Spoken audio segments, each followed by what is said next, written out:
A Complete Unknown is a conservative film, which for a biopic about someone like Bob Dylan means that it's even worse than a bad film. It is a normal film, something that ironically the film's Bob Dylan dismisses as not worthy to watch. Anyone who's gonna hold your attention on the stage, you have to kind of be a freak. Not everyone.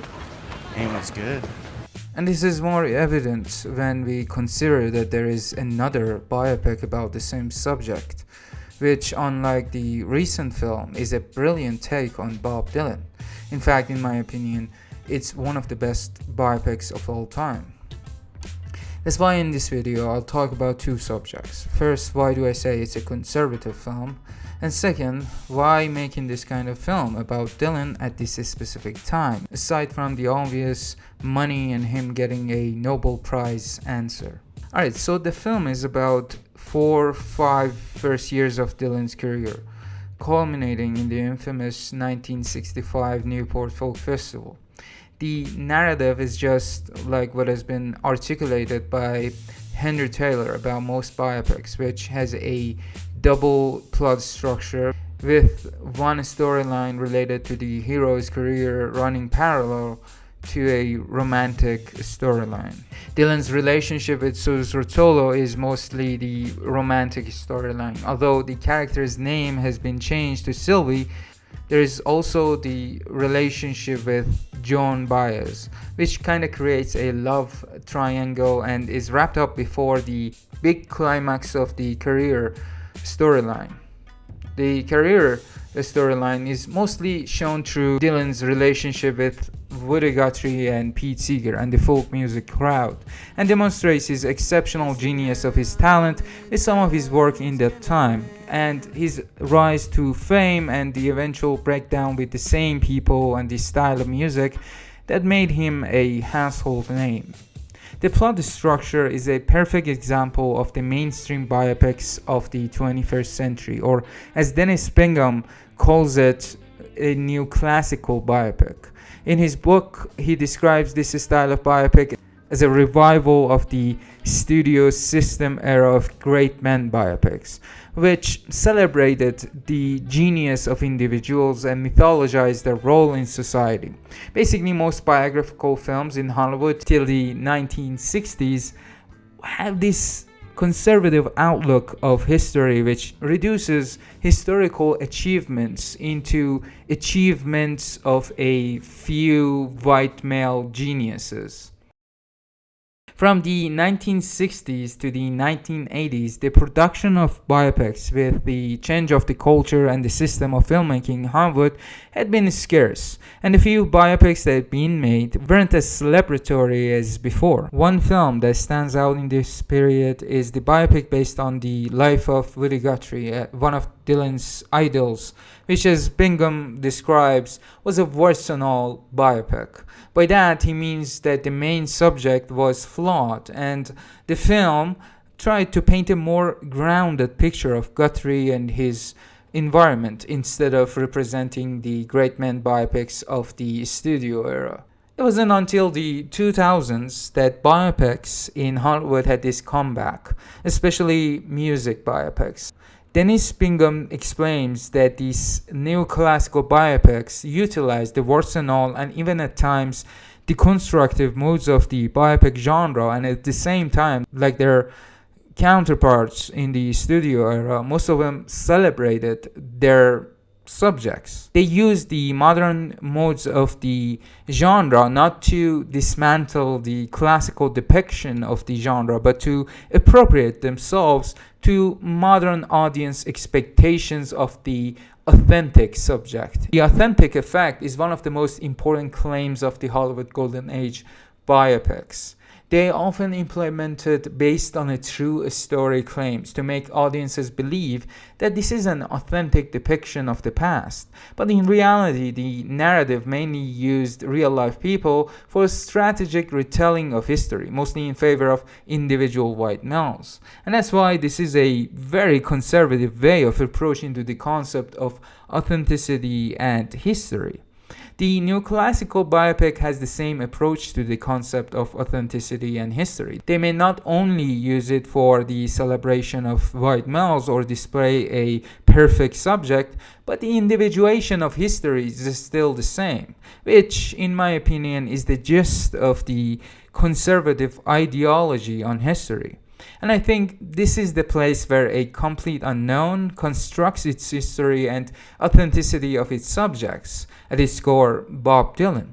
In this context, the film is not only a conservative biopic, but it's in contrast with what Bob Dylan and his art are.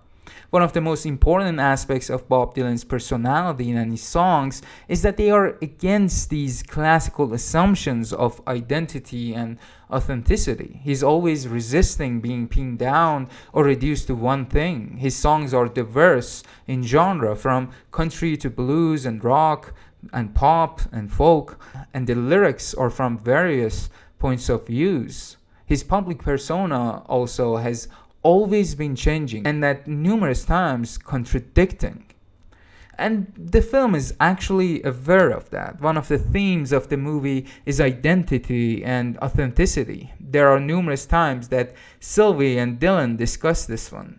People make up their past, Sylvie. They remember what they want. They forget the rest.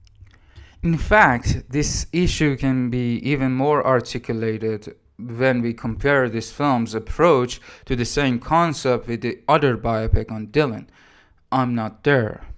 In that film, even the name of Bob Dylan is not mentioned. There are 6 different personas with different names, acting as some aspects of Bob Dylan, different periods of Bob Dylan. More importantly, even the structure of the biopic is deconstructed and fragmented, so that even in systematic levels, the film would be in line with the constructive and multitude outlook to the concept of identity and authenticity. In this way, the film not only comments on Bob Dylan's persona with a more accurate understanding of the subject, but it dismantles the neoclassical reconstruction of historical identity and authenticity in biopic genre. That film is just so brilliant. Comparing these films in this sense illuminates how much a complete unknown has been compromising regarding who actually Bob Dylan is. This type of compromise is not just limited to the structure of its genre and the depiction of the film's main character.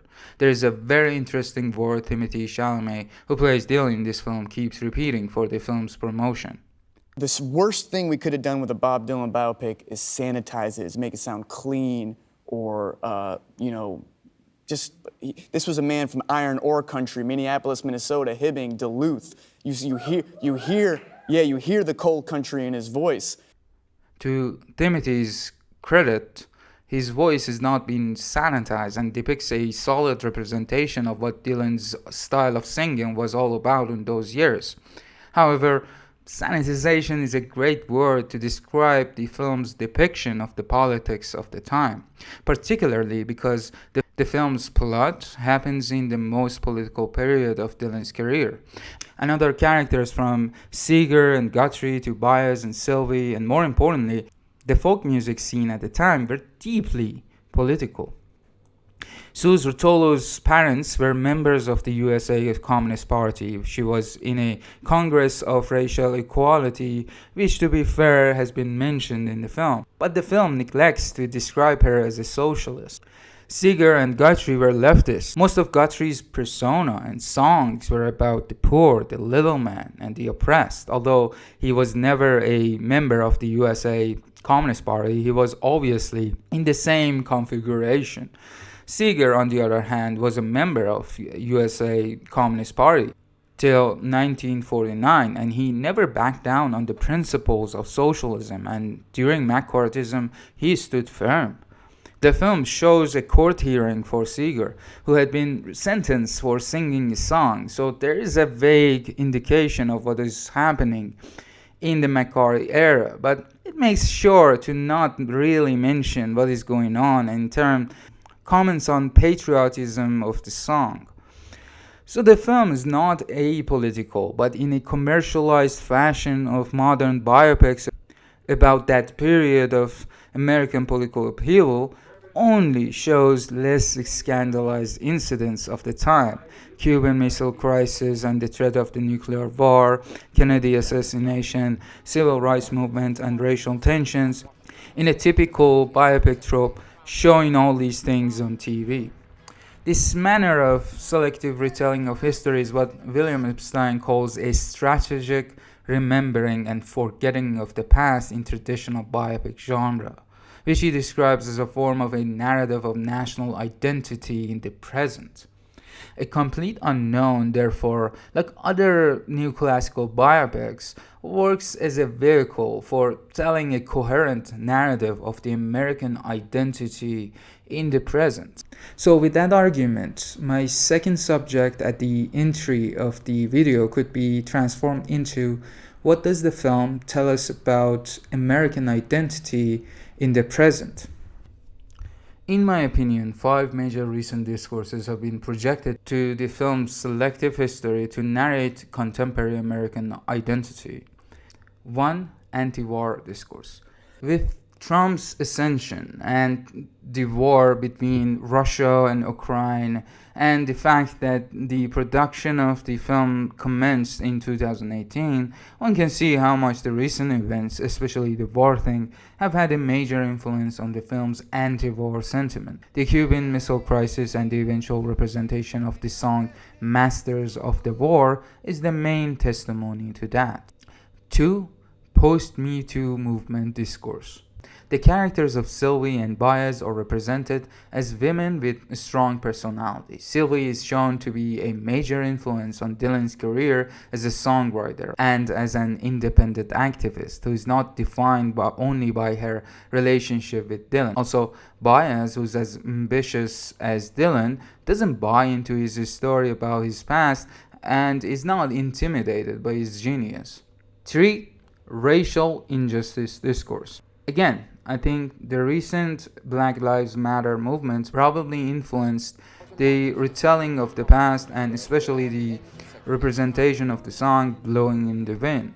I'm not denying that this song and the civil rights movement are so popularized that they could be in the movie no matter what has been going on in the present. These 3 discourses are where the film postures itself with the liberal progressive politics of the present. However, the following 2 discourses are where the sanitization of the leftist politics is in line with the ultimate conservative narrative of the American identity in the film. 4. Generational gap discourse. The gap between the internet generation and the older generation, I think, is very prominent in the media discourse. Choosing that specific period of Dylan's career and the casting of the film, especially Timothée Chalamet, is an attempt to recreate this discourse in the past to reflect and kind of celebrate the coming of age of this generation. But the problem here is to show that in the expense of older generation, people like Seeger or Alan Lomax, who were progressive leftists, are shown to be these older guys who don't get it. This is where ignoring the political background of the characters like Seeger helps to recreate this generational narrative. In other words, the socialist and class discourse of the time has been displaced to the generational discourse. 5. Cancel culture discourse. So here, the film reveals itself to be a critic of the so-called cancel culture in recent years. It shows itself through the climax of the film, where the 1965 folk festival happens to be in the place that goes against Dylan and his conversion to electric music. In here, again, people like Seeger and Alan Lomax are shown to be these conservative, uncool gatekeepers who are trying to oppress Dylan into singing the old songs rather than his new rock and roll inspired music. More importantly, the folk fans are the ones who boo Dylan and try to cancel him. In this way, in my view, the film reflects and questions what it deems the responsibility of the left for censoring the creativity and not getting it. Folk fans on that festival, in this context, reflect this political identity, which to me is one of the most reactionary narratives of the recent cultural clash of American identity. All in all, I think this movie condemns folk music and even Bob Dylan's essential characteristics, which to me are the spirit of the collectivity of any creation, from music to identity and authenticity. And instead, in a classical biopic tradition, celebrates the mythologized individual genius in American identity. So guys, what do you think? Did I read much into it? Was it a good film? And like the video if you enjoyed it, and subscribe to the channel. Thank you.